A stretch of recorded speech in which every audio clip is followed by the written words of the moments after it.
I hopped back into Jedi Survivor, and I just got to Darth Vader, so banging my head against the wall for a little bit. Yeah, man, that's gotta suck when you know your character is set to canonically die, going up against the big bad and all. I guess the thing is, like, they want you to try against them. Within the first try, I died, like, pretty early. I'm like, all right, that should have been it. But no, they want me to get to 3 rounds, and then we'll see. It was a good reveal. I peed a little when I saw him, when the doors were opening, and then you see the iconic mask. It was awesome. Massive death flag for the character involved, though, but pretty cool nonetheless. It's kind of annoying because, like, at a point in the game where you play as another character, you have most of the things Cal would have, like different play style, only one stance. You only, within like the couple times, or like within the moment you were playing the game as the character, as Seer, I guess that was the time to like learn her moves and all that. But it's essentially the same thing, like spam square or time it right, parry, all that. So not much has changed, I guess. It's just there was a part where there were like a bunch of stormtroopers coming in. There's this fucking just diabolical force maneuver where you pull a stormtrooper, right? And then you could pull another one. And then you can have them both shoot at the same time, dude. It is insane. Like, while they're pulled in, they both fight. You make them both fire their blasters at the other people. That's nuts. That's like, that should be a Sith move. So you bro. like turn them around so they're facing in front of you and they just start blasting. Yeah, like you're force choking them, but then like you turn them around and then they start shooting. It's pretty crazy. And surprisingly, when they're getting choked out, they're hella accurate, or what? Yeah. Yeah. The only thing different is like her special. Cal has a thing where he slows down time, and then Seer has like a force field, I guess. When she releases it, it knocks everybody back. So that was pretty cool, but you don't have the blaster. You don't have the claymore. It's cool though. Like, I'm taking a break between that and Monster Hunter, because Monster Hunter is just my life right now. That's what I want to hear, baby. I know, dude. I'm waiting for you to come back so we can just play. I've been playing with my cousin, and it's been pretty fun. I just told him, like, I'm decoration farming right now. I just texted him that, and he's like, hit me up, I'm on, add me. The multiplayer, like, trying to play with other people, they made it so hard on this one, or complicated. There's this thing, like, you can be in the same world, and you guys are in the same environmental link, which means you're like in the same world, but you can't access any quests. You have to go like out in the wild and hunt the monsters that are in the area already. But like, if they're not in your environmental link, they could still be in the link party, and then from there you can like throw up quests and like filter out which one in your link party posted the quest, so you can join that one. It took a while for me to get used to, but once you know what to do, it's like, it's not simple, but it's already in your mind. You know what to do if you want to add somebody and play with them. I've just been going solo, honestly. Fucking farming my nuts off trying to get this mastery jewel. It's not dropping for me, dude. It's RNG. It's fucking... So what I've heard is that you have to switch weapons, like to like a bowgun or something, and then you have a better chance of it dropping, because the game fucking realizes, and this is like fucking tinfoil hat conspiracy, where it's like the game realizes what you want. It gives you like the other gems used for every other weapon. Desire sensor, I think I saw somebody or put on Reddit. Right. It's fucking God. The desire sensor is a real thing in Monster Hunter.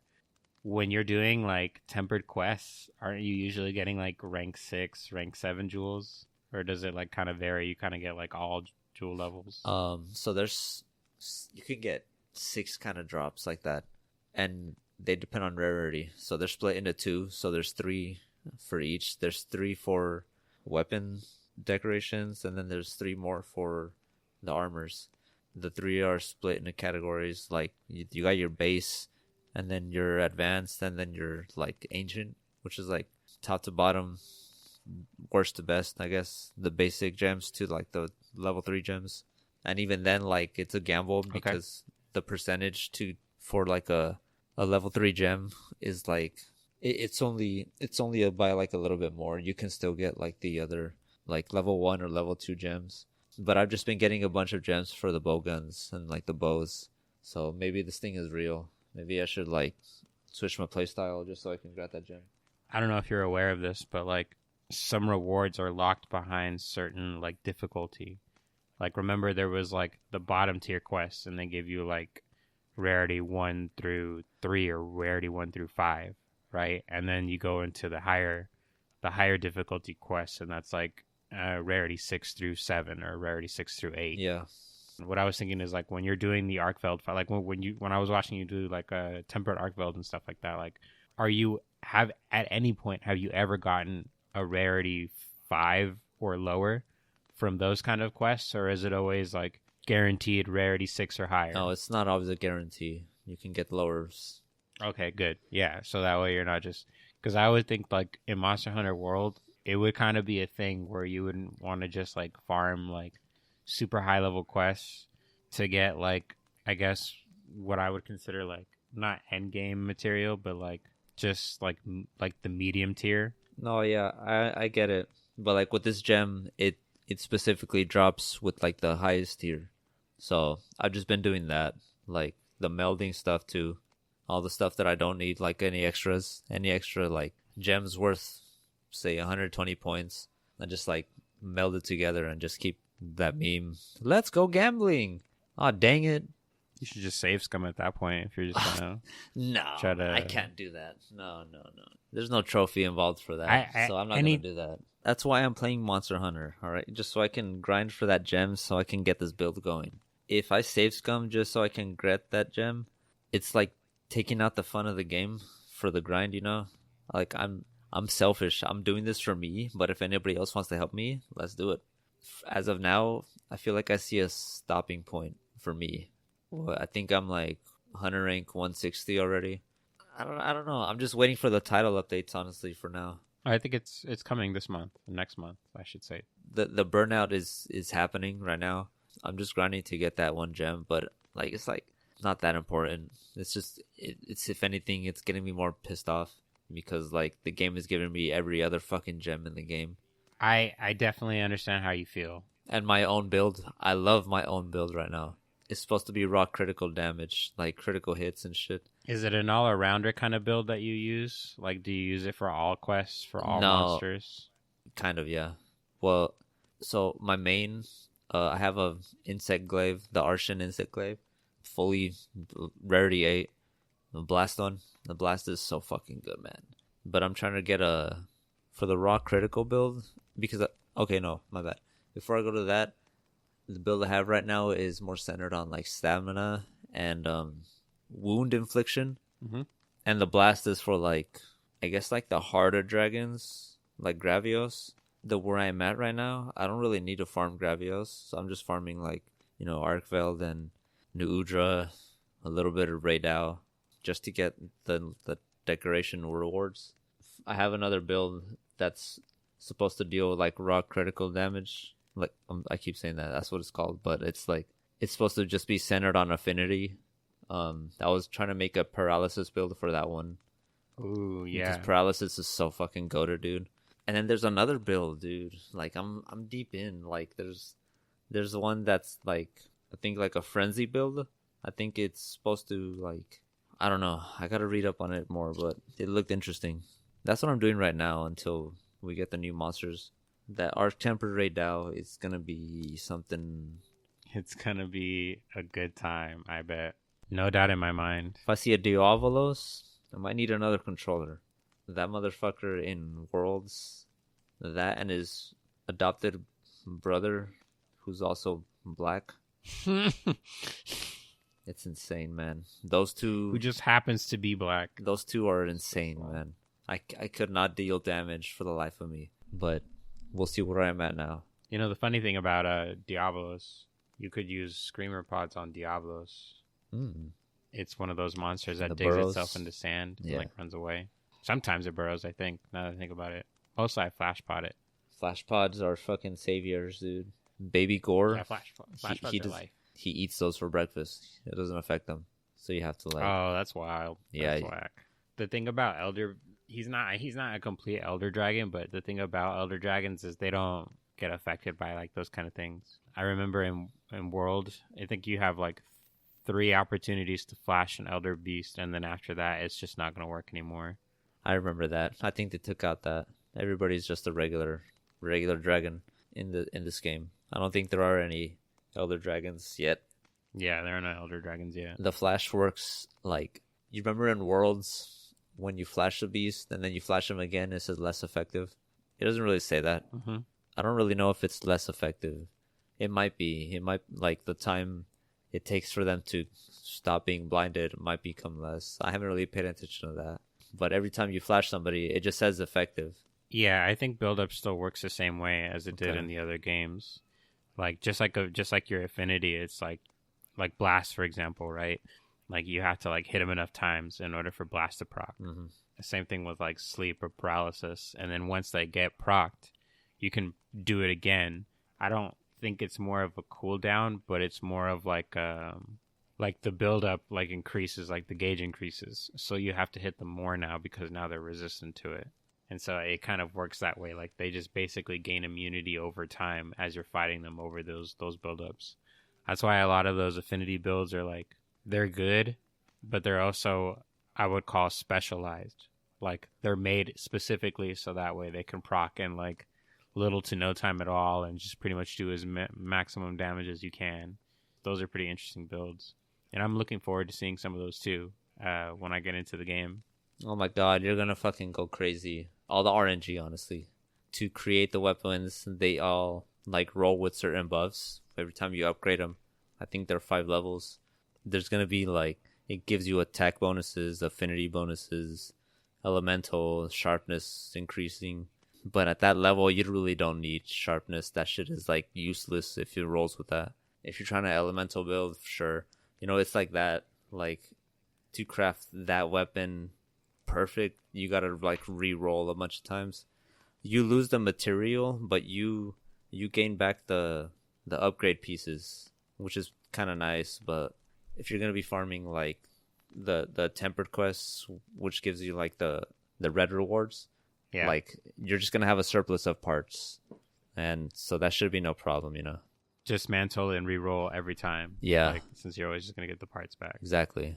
So that makes it sort of easier to fucking like re-roll, especially if you have a surplus. I kind of don't, especially with the ones I want. Like I've tried re-rolling this paralysis one so many times, and I got like 2 attack bonuses and an affinity bonus, but the other 2 are sharpness, and I don't know if I want to re-roll again because I'm running out of parts. Surprised you're not running out of money. No, hell no. Hell. Dude, I don't even sell shit. Every time I get like a platinum scale or a golden scale, I just hoard that shit, man. Who needs to sell shit in this game?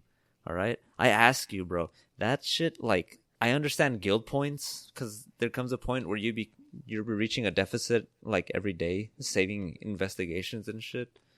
But come on, dude. Zenny? Bro. Everybody's balling. Come on, dude. If you have 0, I'm sorry. That's on you. That's your fault. That's my fault. You're just a broke monster hunter. You're just broke. Yeah. Just suck at hunt. Broke you mentality. Just can't do a fucking single quest. Broke mentality. Stay broke. Can't scavenge for shit. Mm-mm. I just remember crafting weapons and high level armor. Like that shit cost so much money back in World. Like when you really got down to it, after a while, like I would just eat my money, just making all sorts of like armor and weapons, just trying to do all these random builds and stuff. I guess what I can say is what I'm excited for is like when I get really into it, Gerry, like when I get really nitty gritty, like I take all of those like loadout slots, like when you're in your box for your armor, yeah, and I just name them after the monsters. Oh. And what I'll do is I'll just like min-max a build like specifically for that monster. Like, oh, we're gonna fight Anjanath. All right, let me put my Anjanath build on, and we'll fuck that guy up. You know what I mean? Like, I would just do that shit constantly. That's crazy. There was a point where once we got into like, you know, like the Otogaron set, and you can like start doing like min max for damage with the attack jewels and like critical hit jewels, and you know, I was like, okay, I'm gonna have fun with this, and that's when I feel like that was the opportunity where I like really started like messing around with different weapons. Like I just went dual blades because I think they're a pretty cool dual like a weapon for crits and Yeah, stuff like that. I When gotta you try get like those the out. demon dance thing. Yeah, it's pretty cool, man. Like I said, like I get it's one thing when you think about the possibilities with your favorite weapon, but then like not to say like I would get bored, but I just have these moments where like my autism like triggers a stroke of genius, and I was just like I can make this artful, you know, like I can have my own little taste to this. I want to try this gun lance. The lance build, just because like you can ride the sacred and you can just charge pretty much like joust. Right, yeah. I see people do that, especially when the monsters are limping and stuff like that. No, yeah, Such a smart idea. right now I started with like insect glaive because I love that shit in Worlds. Hunting horn too. Like I was playing around with that. Like giant saxophone. I'm like I'm in a little bit more. I'm like this is pretty good. Good build. Good support build, but it also can deal damage. I just went straight up like end game. I just went straight up insect glaive. Like I have my blast glaive, and then I have a dragon glaive because that's most of like the end game stuff to farm with. A lot of them are just dragons. Mm-hmm. I'm like, might as well, just make a dragon glaive. Yeah, but I gotta for sure branch out. I've been getting a bunch of gems for bow guns. There's this support ship that comes in that sells you weapons. Some already like green or blue tiered weapons, which is like handy if you want to like try one out and don't want to start base. Definitely like flexible to different play styles if you want to switch all of a sudden. It sucked me in, man. It's my life right now. All of these weapons just look fantastic to me. Mm-hmm. Like honestly, I'm really immersed right now in ranged weapons. Basically, I just feel the same as you. Like I just want to use a bow gun so fucking bad. The light bow gun. When we were playing the demo, dude, and I can just walk around just firing that thing off, Yeah, and just shoot it like a Gatling gun with the little rockets that you get every now and then. I was just like, man, like if people only go this thing was crazy with easy that. to use in the other games. That I swear, dude, I saw this one guy adapt a light bow gun build, and he was just pretty much firing off like 13,000 damage in like what was it, 20 seconds or something like that. Yeah. Basically what he did is he just, I don't know what his build was, but like what he did was he would proc the that one move where he like makes it hail like bullets, and then like he use the I think it's like a rocket he has, like a bomb, I don't remember what it is, but he would just do that like consecutively and kind of fire it off, and it just procced up so much damage so fast, and I was like, holy shit, such a good build. I'm kind of intimidated. I really want to use the charge axe too. The charge axe is fun. I like the idea of having the shield with the charge axe. The switch axe? No, the switch axe is the other one. The switch axe is the sword and the axe. Okay. The charge axe is like a sword and shield, and then that turns into an axe. If you look up like movesets for it, it has this thing where like you can charge your shield, and then you can charge the sword. And then like when you have all the files together, it's called the elemental discharge if you have an elemental, or it'll be like a file discharge if you have like the file type. And so basically what it is like you can bind your shield and sword into like your axe mode. Your axe mode is like ignited with whatever element your weapon is, and then you just like go into a little like 3-hit combo before you like reel your axe all the way back. That's insane, dude. Y'all thought insect glaive was complicated. Yeah, I would say by far it is the most complicated weapon to use. Of all the things that you're doing, like you're also like I said, charging up your two weapons at the same time. And I don't think it's necessary for you to charge up both. I think you just need to charge up the shield. But I know that you get extra damage if you charge up the sword as well. So I think in World it was, I don't remember when it was brought out. I think it was brought out in World. But the switch axe was cool too. I mean, the switch axe is a little, I feel like it's less complicated. It's got like not a sharpness gauge, but it's got like a charge meter. Like it's got a sword meter. The default mode for the switch axe is the axe, and you go up to your monster and you swing on the monster. It's even got an infinite combo. When I was playing World, one of the only weapons in the game that was a sleep weapon was a switch axe. One of the really early weapons that you can get is the Jagras. I don't know if you remember what a Jagras looks like, but it was like the yellow iguana. Yes, I remember. Like the very first. Mm-hmm. So his switch axe was basically a sleep switch axe, and I remember that you can do this infinite combo and just wail on fucking people, or wail on monsters, dude. It's so fucking great.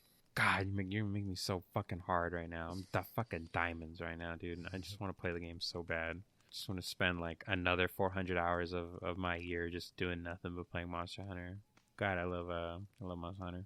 I'm really excited for the monsters. The most exciting thing is like I saw a lot of like interesting monsters. I know like for the most part, obviously they're not like the end game goal because I don't really see a lot of people farming like the octopus and things like that as often as they do like Arkveld or Gore and like all of the other like end level monsters and stuff. But like still, I like the idea of like really ridiculous and cool looking monsters.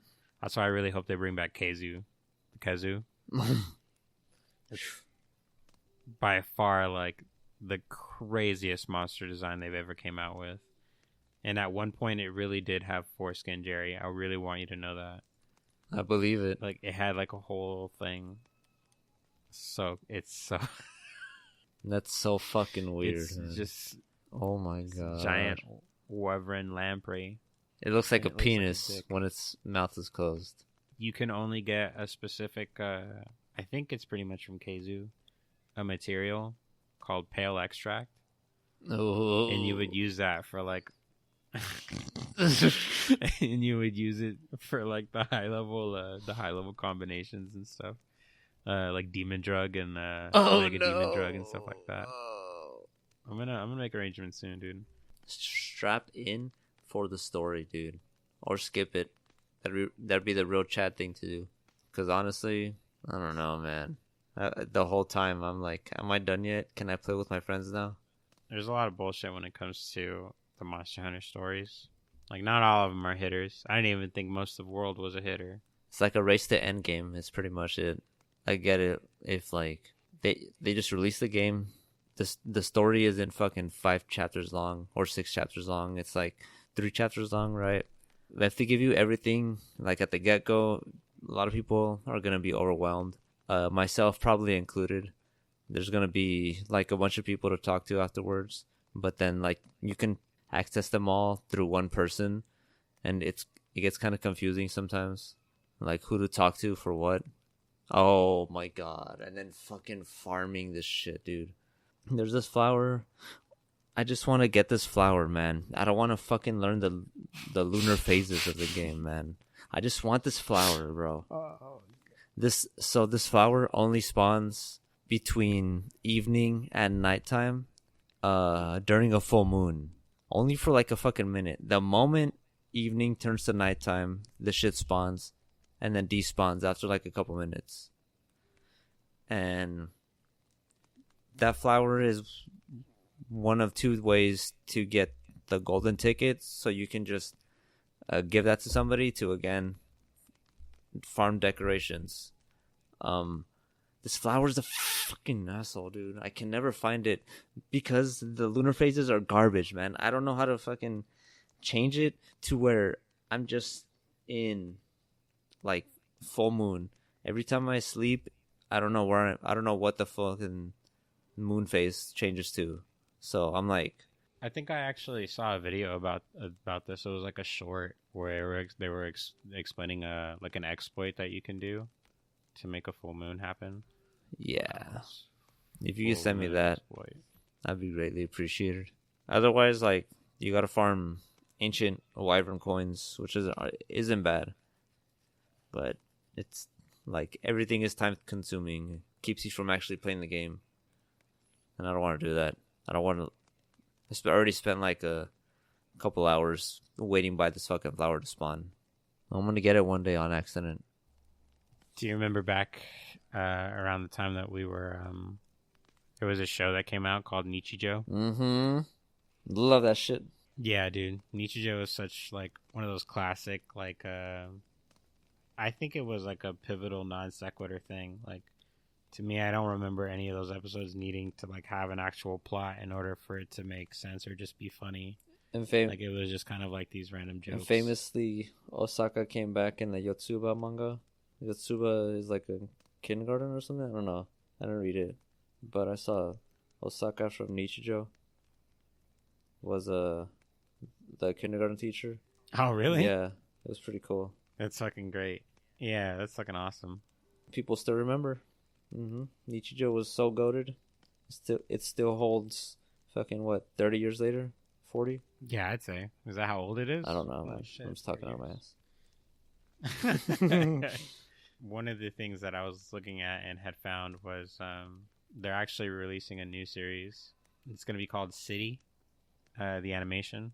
And just from what I saw in the trailer, it just really just reminded me of kind of the same vibes. It's about this girl. Essentially, she's trying to go around getting money, but she doesn't want to work really. She just wants to like have adventures and stuff. So I think like all of the episodes are going to be like non sequiturs about how she just goes around trying to get money without having to do much. Are they students? No, right? I don't think they're that adults. the main character is a student. Yeah, I think she's an adult. I like that. I'm tired of school animes. I want anime about struggling adults in their 30s. My dad likes Baskin Robin a lot, so when I heard One Piece was gonna do a collab, I freaked out. Then I realized they were only doing it in Japan, so I got really sad. I would have loved to ask my dad, hey, can you get me the One Piece flavor? Honestly, it might be ass, because nobody likes fruit punch as an ice cream. That shit's fucking garbage. That needs to be like sherbet or something. If anything, I would love for them to taste like shit, as the devil fruit should. Yeah, I think they'll stay true to their character on that one. I don't know. I would want to try the Nami one. Yeah, Nami's like probably orange sherbet or something. All right, so this week, Mark is he's got one question. He writes to us: what was a show, anime, or live action that you were hoping to get the news of another season? He said he had to wait a year to get the news for a new season, the 4th season for Seth MacFarlane's live action show, like his comedy show. I don't know if you've seen it. It's called The Orville Show. Yeah, I've been meaning to watch that for sure. I heard good things about that one. This is like a Star Trek show, right? Yeah, it's like a sci-fi fantasy kind of thing, but I heard like it tackles some pretty out there topics. No, I'm just kidding. I just had that off a podcast. I heard there was an episode where they went into like the 2D dimension instead of like the 3-dimensional world we're in right now. I don't know. That's all I heard. I don't know what kind of writers he has on the show, but they gotta be pretty smart. Seth MacFarlane, I like his stuff. I like American Dad more than like anything else. That is also my favorite show of Seth MacFarlane's work. Yeah. American Dad is the best. If it's getting a season 4, then it has to be pretty good, right? Season 21 of American Dad. Fucking. Yeah, I'm all in, dude. Yeah, like I said, American Dad was always my favorite show. Like for like the segment for what Seth MacFarlane has to offer. For like satire animation, I thought I would put it in that kind of way. Exactly. Yeah, like because don't get me wrong, I like really early Family Guy, but like if I saw an episode of Family Guy now, I could not tell you where it's at. Like what matters, what doesn't matter. Like what was funny, and this is just like how like I guess like Family Guy is another thing. Like it triggers ADHD inside of me. I saw a reel, Joe's wife. I remember just for like the majority of that show, like she was just always pregnant. Like there was even a point where like Peter's just like, you've been pregnant for 9 years. Either have the baby or not. The reel that I was watching for Family Guy, like Bonnie like did not have the baby, and like she was doing things like selling drugs or like getting into fist fights or just like basically like some of like the lowest shenanigans that I would like imagine that she gets up to. I like after a certain point I was just like, dude, I have no idea where the fuck this show went. I didn't even know that any of this shit really mattered, but I guess it did. Like whatever the fuck was going on with Quagmire, with Cleveland leaving and then coming back, and then leaving again and then coming back. Yeah. Right? Or like Joe and Bonnie having their kid and wherever the fuck the kid went, I guess. Lore. Getting back to that question, do you have any favorite shows you can think of at any point in your life that you were like, man, I need a season 2 for this to come out? That's the thing, isn't it? Like, the ones that I like, usually one season. Like, I don't really need any more after that. Otherwise, like, they do get greenlit for a second season. Like Komi-san, for example. It would have been fine like that, but then they kept moving on with it. I don't feel any certain way about that. I know that there were a lot of shows on Netflix, would like come out and then like don't get picked up again. No, okay. I got one. I just saw one pass. Pacific Rim, dude. They could have done so much more with like giant mechs versus kaiju. It was untapped potential, man. Like, I know they made animation. Another movie. I needed another movie because like the movement, the fights between the kaiju and and the mechs, just great.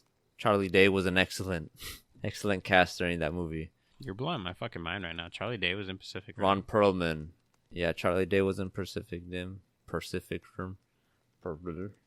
And Ron Perlman was also in... Yeah, that was I like that movie. I wish there was a second one, but it wasn't received well. They don't know fucking peak when it's right in front of them.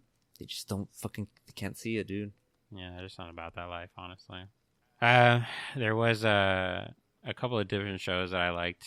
I don't know if you remember or have ever seen a show called Inside Job, but it was one of the shows on Netflix that they came out with. It was like an original series. And basically the premise is like all of like the conspiracy theories, like all of like the Illuminati stuff, like all of that's real. It's all real. Illuminati, the Atlanteans, the Reptoids, Catholic Church, Juggalos, all of it's real. And like all of it's like basically conscripted, set up, and manipulated by the government. The whole show like revolves around this girl who like works there. Her name is Reagan. She just basically wants to be the director for, I don't remember what the fucking department was. Like I think it's like a Cognito, I think it's called. But it's supposed to be like the Illuminati. The CIA or the FBI or like whatever sector of the government has like the deep dark secret. So like that's basically what they're like making fun of. And I think it ended up getting 2 seasons, or technically like 2 parts, right? Because sometimes they don't call them seasons, they call them parts. I think it was received really well. Honestly, it was just a really funny show. But I don't really think that makes a difference to them sometimes for a lot of the things that they'll end up just canceling anyway. Because I would kill right now if they're just like, hey, we're bringing the show back. Right? Like that to me would be totally fucking awesome. There weren't really like too many shows that I would normally watch. And I guess the ones that I did were either like brand new. If we're talking about animes, I know not all animes get like renewed for a second season. Hopefully the Fable gets a renew. I would love for season 2 of Fable to come. I think it will though. That's why I'm not really like too worried about it, because just of all the hype that it's getting now, it's already got live action movies. 3rd part just released, so I think it's on a good track of like getting recognition for it to start getting production and more work and more money in order for that stuff to happen. Like if I have to like reserve the question for like an actual show that I don't think would get another season, or like something that I'm just like begging for something to come back into my life, I don't know. Like I'm just like not super picky about it. Right. Or I guess there wasn't really like, I guess like a lot of canceled shows that I would watch to be like, man, like I wish there was more of this, you know? At least just none that come to my mind. Yeah, that's what I'm saying. Like when you scroll through all of that, I saw Pacific Rim and I'm like, hey, that's a good one. For sure. But like when you ask me, everything just fucking leaves my brain. I guess what I'll say in the end is like if I change your question a little bit, Mark, and like if you were just gonna ask me like what would I just want to see come back, it would definitely be like a lot of anime titles that didn't really get like, I feel like that it had enough material to get more of, but we just didn't end up getting it for one reason or another. One of the animes that kind of like set off, like I want to say it was like a kick, like it just made me want to go into like a whole bunch of genres that like involve tragedies, was like Devilman. Yeah. As soon as I picked up like Devilman Crybaby and like I got to like the 8th or 9th episode, and I was like, oh man, like at this point, dude, I'm all in, and humans are the true devils, dude. Like I fucking felt that in my soul, dude. And I was like, oh man, for real. This is how it's gonna end right now. It's such a good show too. Like yes, anybody who's never seen Devilman is just like you would do well to just give it a shot. It's so good. Perfect, man. Well, Mark, thank you again for the question. And for anyone else listening, we would love to hear some of your questions as well. Feel free to submit them at our email, unversedpodcast@gmail.com. Alrighty, guys. Well, we're going to go ahead and wrap it up for this week's episode. Thank you so much for tuning in. Catch us next week, where we are going to learn how to juggle knives while hopping on one foot. I'm going to be hopping on no feet.